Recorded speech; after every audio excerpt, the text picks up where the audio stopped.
बिस्मिल्लाहिर्रहमानिर्रहीम। कफनाने का बयान। इससे पहले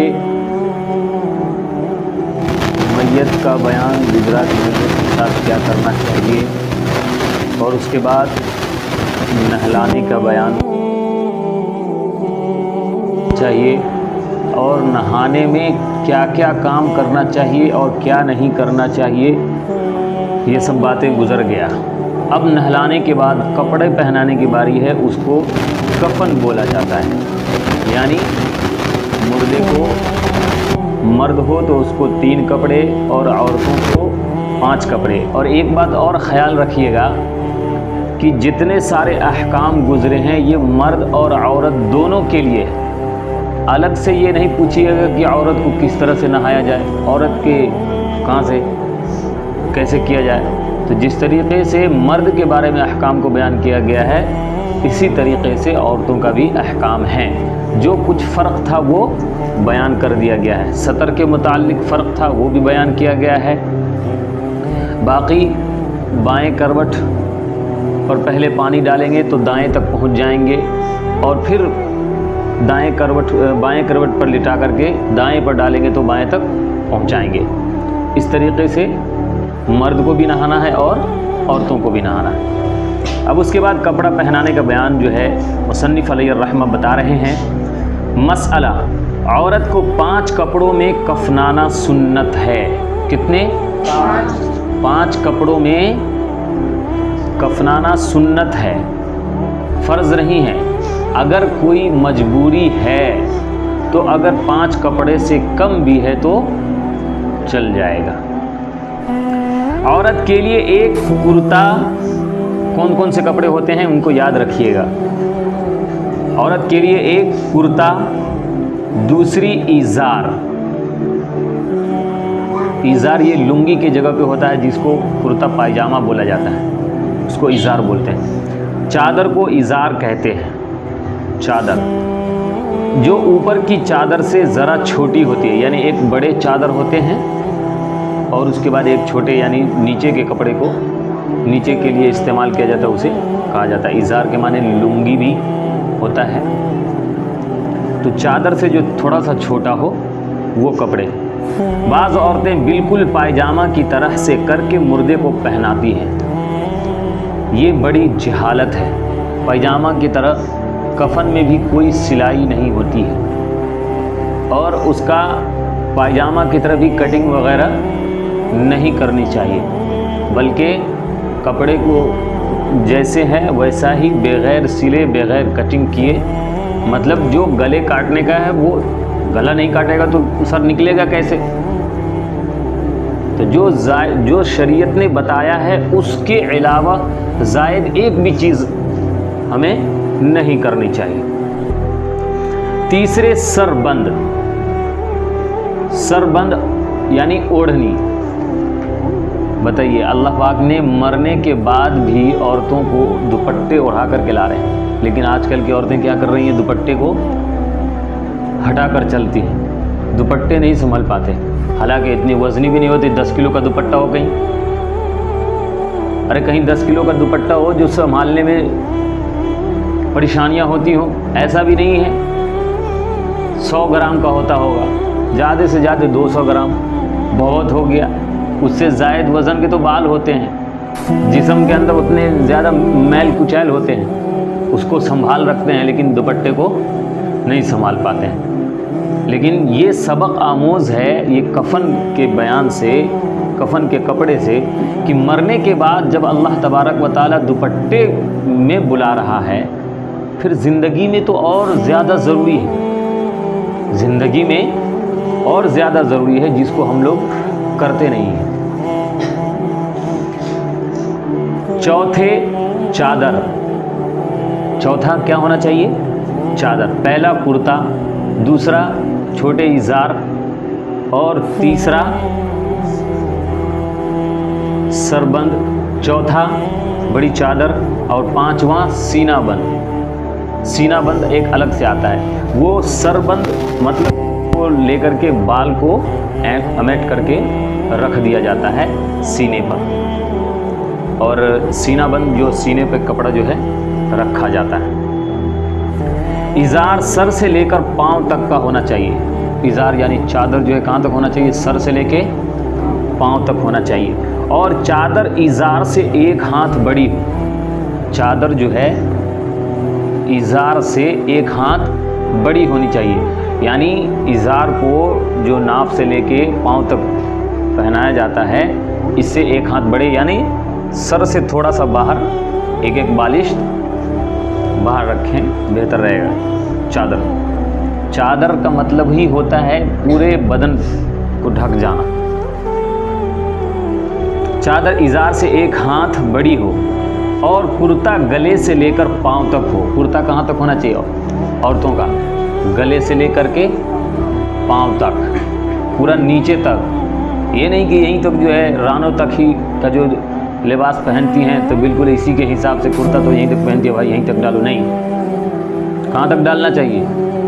ये सब सबक है भाई, सबक आमोज़ चीज़ बातें हैं कि जब अल्लाह तबारक व तआला कफन को इस तरह से कहा है और दुनिया में जो है छोटे छोटे कपड़े पहनते हैं, कितनी गुनाह की बात है। पाँव तक हो, लेकिन न उसमें कली हो, न आस्तीन हो और न सरबंद। 3 हाथ लंबा और सीनाबंद छातियों से लेकर जानों तक चौड़ा। सीनाबंद कहाँ तक होना चाहिए? सीने से, छाती से लेके, यहाँ से लेके जानों तक सीना बंद होना चाहिए। जानों तक चौड़ा और इतना लंबा हो कि बंद हो जाए, और लंबाई उसकी इतनी हो कि वो बंद हो जाए। और मर्द को सिर्फ 3 कपड़े में कफनाना। मर्द को कितने कपड़े? सिर्फ 3 कपड़े में। औरत को 5 कपड़े में। और किसके कितने होने चाहिए वो सब बता दिए। एक चादर मर्द के लिए, एक चादर, दूसरे इज़ार यानी लुंगी यानी छोटी चादर, तीसरे कुर्ता। मर्द के लिए कितनी चीज़ें हैं? एक चादर, दूसरा इज़ार, तीसरा कुर्ता। ये 3 कपड़े मर्द के लिए है। औरत के लिए 5 कपड़े थे। एक चादर, कुर्ता, इज़ार, सीनाबंद और सरबंद यानी ओढ़नी। 5 कपड़े थे। एक चादर, दूसरे इज़ार यानी छोटी चादर, तीसरे कुर्ता। अगर कोई 5 कपड़ों में न कफनावे बल्कि फ़कत 3 कपड़े कफन में दे के इज़ार, दूसरे चादर, तीसरे सरबंद, तो ये भी दुरुस्त है। ये उस वक्त दुरुस्त है कि कोई मजबूरी हो, 5 कपड़े न कर पाते हो, उस वक्त है। और इतना कफन भी काफ़ी है। और 3 कपड़ों से भी कम कर देना मकरूह है। 3 कपड़े से कम नहीं करना चाहिए। 3 कपड़े से कम नहीं कर लेना चाहिए। और अगर कोई मुश्किल है, कपड़े नहीं मिल रहे हैं या ऐसे हालात हो जाते हैं, अल्लाह के रसूल के ज़माने में एक ऐसे हालात हो गए थे कि एक ही चादर थे, पाँव ढका जा रहा था तो सर खुल जा रहा था, सर ढका जा रहा था तो पाँव खुल जा रहा था, तो पैर की तरफ जो है घास को रख करके दफनाया गया। तो अभी तो वैसा हालत नहीं है, आराम से मिल जाते हैं। तो इस वक्त इस दौर में ऐसा करना मकरूह और बुरा है। हाँ, अगर मजबूरी और लाचारी हो तो कम देना भी दुरुस्त है। मजबूरी के दर्जे में दुरुस्त है, वरना नहीं। मसला सीना बंद अगर छातियों से नाफ तक हो तब भी दुरुस्त है। सीना बंद छातियों से अगर नाफ तक हो तो भी दुरुस्त है, लेकिन जानों तक देना चाहिए। अगर न मजबूरी का दर्जा, मजबूरी में चलेगा लेकिन नहीं है तो जानों तक देना चाहिए, लेकिन रानों तक होना ज़्यादा अच्छा है। मसला, पहले कफन में 3 दफ़ा या 5 दफ़ा लोबान वग़ैरह की धूनी दे दो, तब उसमें मुर्दे को कफनाओ।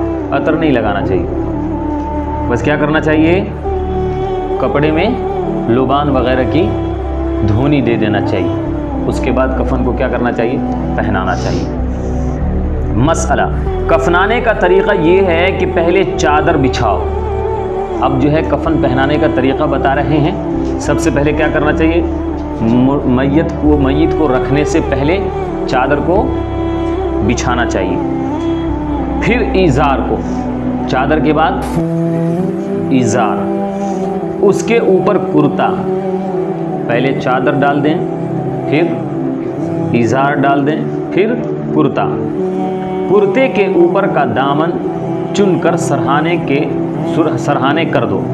जब मुर्दा रख दिया जाए तो उसे चुने हुए दामन को बीच में जो फाड़ा है उसमें से सर निकाल कर दामन फैला दो।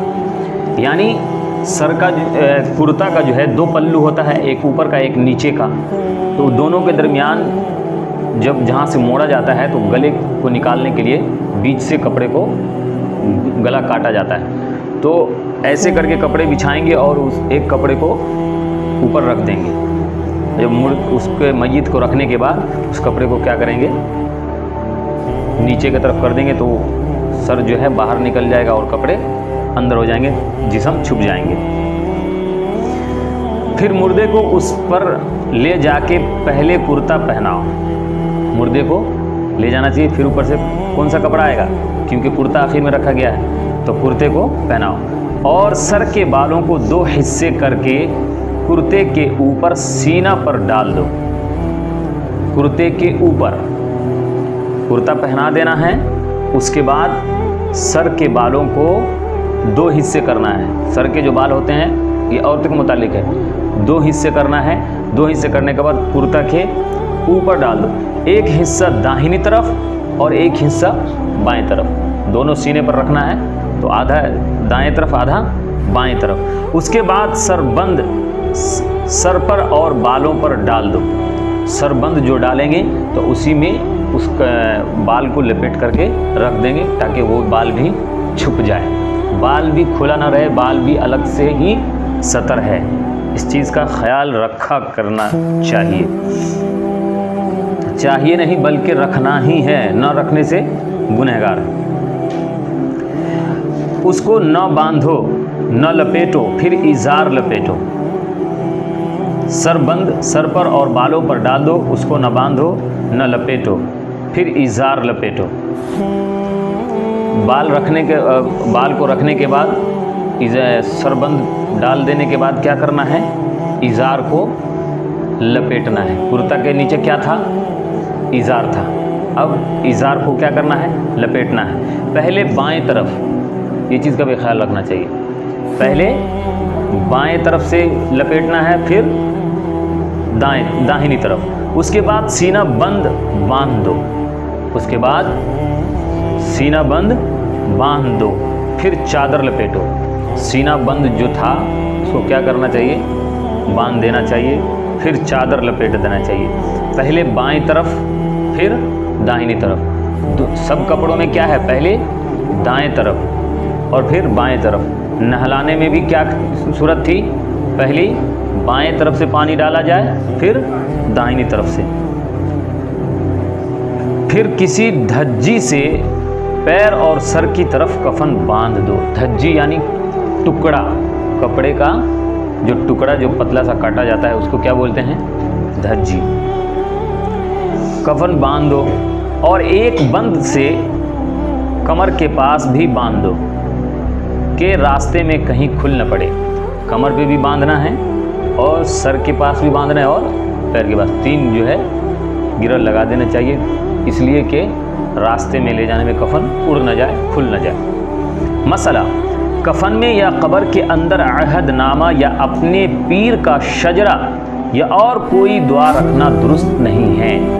किसी तरीक़े का कोई चीज़ कफन के अंदर नहीं रखनी चाहिए। रखने वाला गुनहगार और शिर्क और बिदअत है। इसी तरह कफन या सीना पर काफूर से या रोशनाई से कलमा वगैरह कोई दुआ लिखना भी दुरुस्त नहीं है। होते हैं कहते हैं ये अच्छा होगा, कलमा लिख दो, फलां कर दो, ढेंगा कर दो। नहीं, जो कुछ करना था वो आपको दुनिया में ही करना था, और जो कब्र में काम आने वाला है वो सिर्फ आपके अंदर के जो अमाल है वो काम आने वाले हैं। बाहर से लाख कुरान भी रख दिया जाए तो आपको काम नहीं आने की। इसलिए न कोई चीज़, कोई दुआ लिखना चाहिए, न कोई कलिमा लिखना चाहिए। अलबत्ता काबा शरीफ का गिलाफ बशर्ते के कलमा वगैरह कुछ लिखा ना हो, मुज़ायक़ा नहीं। काबा वगैरह का गिलाफ किसी को मयस्सर हो तो डाल दें, बशर्ते कि उस पर कुछ ना लिखा हुआ हो। काबा खाना पर जो गिलाफ होता है उसके ऊपर जो लिखा हुआ देखते हो वो सुई धागा से सिला हुआ होता है, वो पेंट नहीं किया हुआ होता है कि उसको उखाड़ ना सके, वो धागे से सिला हुआ रहता है, उसको हटा भी सकते हैं। तो वो गिलाफ जो बचे वो अगर मैसर हो तो डाल सकते हैं।